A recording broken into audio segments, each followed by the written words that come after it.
All right, so welcome back to another deep dive. Yeah, it's a fascinating video. Really makes you think about how we can, reprogram our minds.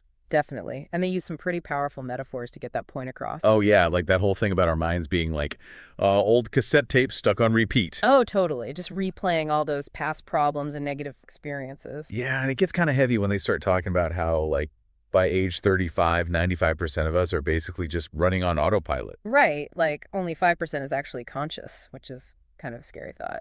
It is a striking statistic, and I don't know if it's exactly 95% or not, Yeah. but the idea, I mean, it does line up with a lot of research. Think about decision fatigue, As the day goes on, we have less and less energy for conscious choices. So basically, our subconscious just kind of takes over. And that's the autopilot they're talking about. Yeah, exactly. And it runs on those pre-recorded tapes, for better or worse. Okay, so even if we're trying to be more mindful, our brains are kind of hardwired to just fall back on old habits. Yeah, to a certain extent. I mean, our brains evolved to prioritize survival, right? And one way they do that is by remembering all those negative experiences. Makes sense, I guess. Like, hey, remember that time you touched a hot stove? Don't do that again. Exactly. Helpful in the moment, but maybe not so much when it's like keeping you from taking a healthy risk years later. Totally. Okay, so if we're mostly on autopilot, running these subconscious programs, is there any way to actually change those tapes? Well, that's where the video gets really interesting because they're saying meditation is the cue. Like to break free from those negative patterns and reprogram our minds? Exactly. It's not just about relaxation, it's about accessing a deeper level of consciousness. I thought it was interesting how they used that computer analogy, talking about how, like, our analytical mind is this barrier between the conscious and subconscious. Oh, yeah. And they're saying meditation helps us bypass that barrier and rewrite the code. Yeah, that's a powerful image. So is there actually like science to back that up? There is. A lot of the current research on mindfulness and neuroplasticity suggests that meditation helps. When we slow down our brainwave activity, it's like we can tap into those deeper parts of our mind. And then start consciously choosing new thought patterns. Exactly. But, the video also makes this point about how, like, our bodies kind of resist change. Oh, yeah. They even say the body's stronger than the mind. Right. And it's so true. It's like, you should meditate, but then suddenly your back hurts or you remember a million things you have to do instead. It's like that wild dog they talk about, that part of us that just wants to stay in its comfort zone. That's a great way to put it. And it makes sense biologically speaking. Our brains are always trying to seek pleasure and avoid pain. So anything new or unfamiliar just sets off alarm bells. Basically, it takes conscious effort to override those impulses and stick with a new habit. Okay, that makes sense. And that's where this whole 7-day challenge comes in, right? They're suggesting that if we can commit to, like, practicing these techniques for just 7 days. We can start to see real change in our lives. But can we really reprogram ourselves in just a week? That seems kind of quick. Well, 7 days might not completely, overhaul your entire belief system, but it is enough time to sort of interrupt those automatic patterns. And start building new neural pathways. Exactly. Think of it like making a little dent in that old cassette tape. Might not erase the whole thing, but it's a starting point. I like that, making a dent in the old programming. But the video also emphasizes that it's not just about our thoughts, it's about our feelings too, right? Oh, yeah, totally. They say that if we're not feeling the success or happiness we desire, it's because our bodies haven't caught up yet. Okay, can you explain that a bit more? I'm not sure I follow. Well, it all comes down to the mind-body connection, right? Our emotions and our physical sensations are super intertwined. If we're constantly feeling stressed or anxious, Our bodies are basically sending signals to our brains that something's wrong, even if our minds are trying to think positive. so how do we bridge that gap? How do we convince our bodies to get on board with the future we want? That's where techniques like visualization and affirmations come in. The video is really big on visualizing your ideal life, like down to the smallest details. So it's like if we can trick our bodies into thinking we're already living that dream life, our minds will follow suit. Exactly. And there's actually science to back that up. When we vividly imagine something, our brains light up in similar ways as if we were actually experiencing it. Wow, that's amazing. But they also mentioned that we have something like 60,000 to 70,000 thoughts per day. How are we supposed to manage all that? It's overwhelming just thinking about it. I know, right? It's no wonder we default to autopilot. But the video emphasizes that meditation isn't just about, clearing your mind completely. It's about becoming aware of those thoughts and choosing which ones to focus on. So it's like we're the conductor, deciding which instruments play and which ones stay silent. Yeah, that's a great analogy. And the more we practice that awareness, the more we become conscious creators of our reality, Yeah. instead of just passive passengers. Okay, that makes a lot of sense. This video really packed a punch, though. There's so much to unpack. Yeah. I'm definitely curious to hear more about those specific techniques for aligning our thoughts, feelings, and actions with our goals. Me too. There's definitely a lot more to explore with this 7-day challenge. All right, well, let's take a quick break, and then we'll dive into those techniques in part 2 of this deep dive. One thing that really stood out to me about this whole 7-day challenge is that it's not enough to just visualize and meditate. You have to actually, do something. Yeah, take action. It's like you can dream about winning a marathon all you want, but if you don't actually train, it's not going to happen. So how does the video suggest we bridge that gap?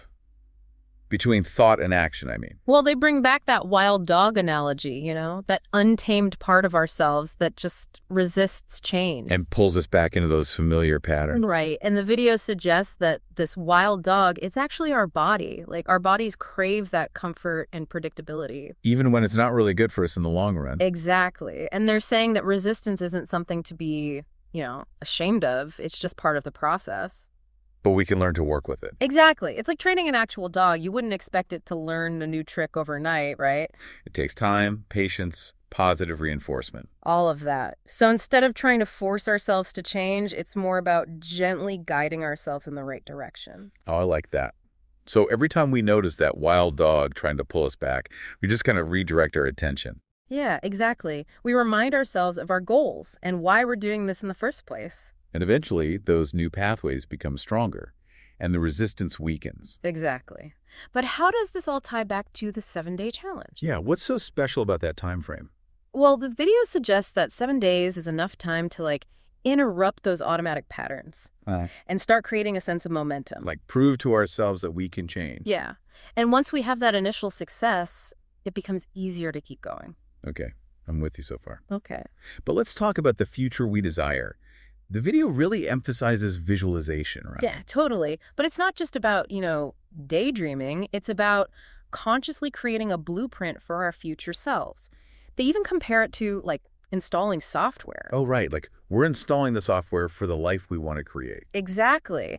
And remember how we talked about how visualization activates those same brain regions as if we were actually experiencing something? Yeah. So it's like giving our brains a test run of success. Exactly. And the video is very clear about making that visualization as vivid and emotional as possible. It's not enough to just picture it. We have to really feel it. Yeah, engage all the senses. But I know what you might be thinking. What's that? What if we get so caught up in fantasy that we never take any action? It's a valid concern. Right. But the video addresses that directly. They're saying that visualization isn't magic, it's a tool. And it works best when paired with action. So it's about aligning our thoughts, feelings, A&D actions. Yes. Creating that inner harmony where everything's moving in the same direction. I like that. Mm-hmm. But this is where the video gets really interesting. Because then they start talking about how we can actually choose to feel any emotion we want. In any given moment, regardless of what's happening around us. Wait, hold on. Are you saying we can just choose to be happy, even if things are really rough? It might sound crazy, but that's what they're suggesting. It's not about denying or suppressing those difficult emotions. It's about acknowledging them and then consciously choosing to shift your focus. So it's like, okay, I hear you, sadness, but right now I'm choosing to focus on gratitude. Exactly. And the video offers all sorts of techniques for doing just that, like focusing on positive memories, practicing gratitude, using affirmations. Okay, so I'm starting to see how all of these pieces fit together. But what about those times when our bodies just, resist change? That's a key point the video brings up. They say our bodies crave comfort, so they cling to those familiar patterns. Even if they're not healthy patterns. Right. And they compare that resistance to, you guessed it, a wild dog that needs to be trained. Okay, so how do we train our wild dog? It starts with awareness, noticing when those old patterns are creeping back in, and then gently redirecting your attention. Reminding ourselves of our goals and making a different choice. Exactly. And the video keeps saying that it's not about being perfect, it's about progress. Yeah, every time we catch ourselves slipping back, it's a chance to try again. It's like building that mental muscle you get stronger with practice. This is making a lot of sense. It's like we're putting together a puzzle piece by piece. But I'm curious to hear more about how meditation fits into all of this. That's a great question, and that's where we're headed next. The video presents meditation as the foundation for everything we've been talking about. Okay, so let's dive into that after a quick break. It's pretty cool how they bring together these, like, ancient practices and modern science. Right. It's like Eastern wisdom meets Western science. It's Yeah. a really interesting approach. What I like about it is that it's not about becoming some perfect version of yourself. Yeah, it's more about uncovering your potential, who you already are, you know? Right. Like we're peeling back those layers of, I don't know, conditioning and programming to reveal the real you. Kind of like revealing that original recording underneath all those old cassette tapes. I love that analogy. Aha! But those tapes can be tough to get through, right? We were talking about how many thoughts we have every day, like tens of thousands. And most of them are just on repeat from the past. It's no wonder we get stuck. So true. It's like we're in these mental ruts, just replaying the same old stuff over and over. And that's where the video sees meditation as the key to breaking free. But it's not about completely stopping our thoughts. Yeah. Because that seems impossible. Yeah, I don't think anyone can actually do that. It's more about learning to observe them without judgment, you know? So basically, creating some space between us and our thoughts so we can decide which ones are worth our attention. Exactly.